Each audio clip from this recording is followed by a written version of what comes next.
Hello everyone, it's Jimmy here and welcome back to the channel. So in today's episode, I'm not going to talk about cameras or lenses, but rather it's something different. Now, I'm sort of a visual person, so I'm interested in things like beautiful cameras, sexy sports cars, or hot girls. But it's about none of these things. Today, we're going to talk about a TV. It's not any regular TV, but a 100-inch laser TV from BenQ. I've been living with this laser TV for the past few weeks.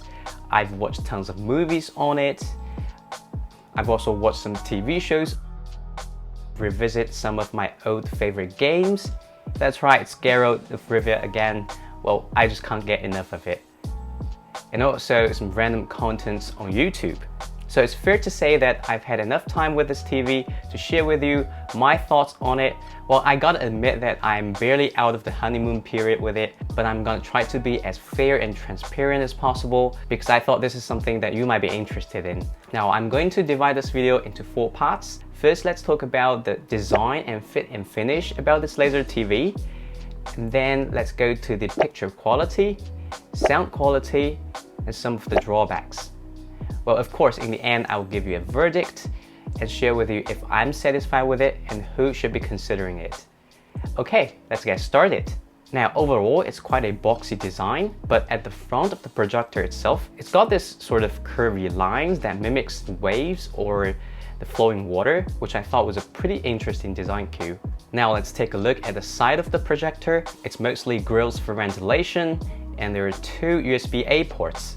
At the back, we can find more ports such as 2 HDMI ports, 1 USB-A ports, an audio jack. Now at the top of the TV, there's a very interesting design here. There's this moving part that prevents dusts and particles from getting into the lens. And also it adds quite a bit of drama to the unit itself. It moves forward and backward as you start up the machine or shut it down. I thought that was really awesome. Now, unlike the projector itself, the controller is actually quite small and very minimal. It's got the right amount of button to get everything done, but never too many to get you confused.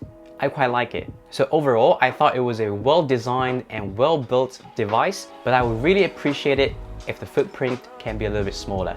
Now, let's go on to the next part, image quality, which I think is what you're most interested in. I would divide this part into 3 subparts. Let's first talk about color. So the selling point of this 4K 100-inch laser TV is actually its color reproduction. Well, it supports REC 2020 or BT 2020 color gamut. Now you may ask, what is REC 2020 or BT 2020? So here I'll show you a graph. So for those of you computer geeks or photographers out there, you must be familiar with REC 709 or sRGB. It's sort of the standard in the industry for images or pictures. And it's also the Lightroom or Photoshop's default setting. Now this sRGB is the smallest triangle in the middle of this graph. The other 2 triangles here are the Adobe RGB and DCI-P3. So these triangles covered about the same amount of space in this graph, but they emphasize on different color spectrums. Now DCI-P3 is a standard for motion pictures. It's what you will get in your local cinemas. Now Adobe RGB is sort of a more advanced setting for photos. And the outermost and biggest triangle here is REC 2020 or BT 2020. Now you can see how much more color information it contains compared to the other specs. So this unit here covers 95% of that huge space, which means it's capable of reproducing lifelike and really vivid colors. Of course, you have to have the source to support that. You're not gonna get that amount of color in your regular YouTube videos, but if you got the right source, the colors really pop. And from my own experience, the colors really do look stunning on this unit and you don't have to worry about it at all. Let's go on to brightness. Now for projectors, the measurements for brightness is usually lumen instead of nits. Well, I understand that nits might be a more familiar term for you guys because our laptops and cell phones are measured in nits. So for this unit, it's got 3000 lumen. Now if we spread this amount of light out on a surface of 100 inch, it's roughly 300 nits. Now you might think it's not much, isn't it? Because laptops these days can easily get to 300 or 400 nits, and our cell phones can reach up to 1000 nits. But those are mostly for outdoor usage. In indoor settings like this, it's more than enough. I actually turned down the brightness to 50%, because if I max it out, it actually burns my eye. And at night, I even tune it down to 40% because I thought that was the most comfortable setting for me.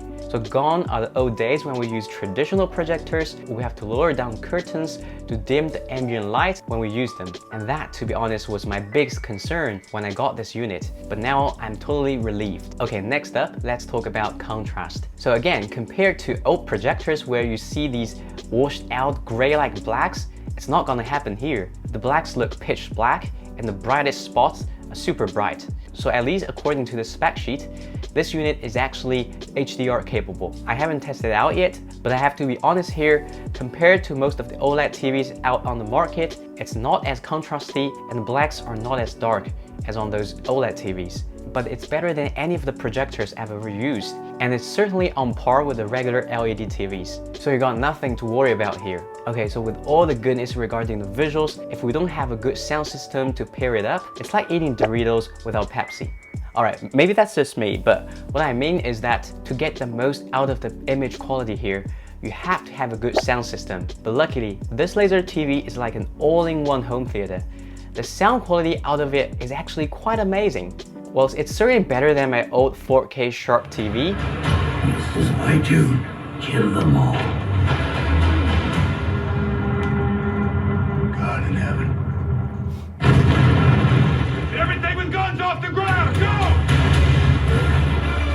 As it gets quite loud and the bass also goes deep. Well, of course you can't compare it with a dedicated hi-fi sound system with standalone bass units, but what it lacks in details, it makes it up for with this huge soundstage. And I think that's what it matters, because I think most of the time you're not gonna stream music on it, but rather it's movies and TV series.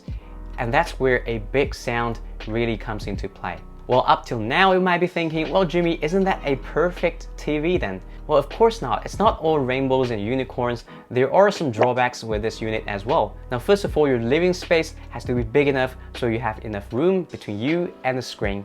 And also it's quite tough to set it up. And luckily BenQ has their professional staff have it sorted out for you in half an hour, so you don't have to worry about it. And also there's a bit of rattling if you got a big amount of bass in your video clip, but that could just be my units or the way I set it up on my TV stand.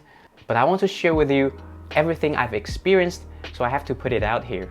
Now last but not the least is this humongous price tag of 10,000 bucks. Well, I know it's hard to swallow for most people out there. Well, you have to understand that this whole laser TV thing is still a relatively new segment of the market, and currently I don't think there's enough players in it to drive the price down. So naturally, you're paying a premium for the novelty of the technology. Now that leads to the final part of this video, which is the verdict. Well, I gotta say that it's not meant for everybody. If you're like me, who's really into new technology and who's really a demanding visual person, and this could be probably the coolest toy you can get these days. But if you're an average consumer or you simply don't have enough space for such a large screen, then I would probably recommend OLED TVs, or if you're really into projectors or laser TVs, then I would suggest you to wait for a while until more players get involved into this game so the price can be more reachable. Alright, so I think that's it for today's video. If you enjoyed it, please give me a thumb up and share it with your friends so more people get to watch this. And what do you think about reviews like this? Or do you prefer me to stick with cameras and lenses? Let me know in the comments down below. And I'll see you in the next one.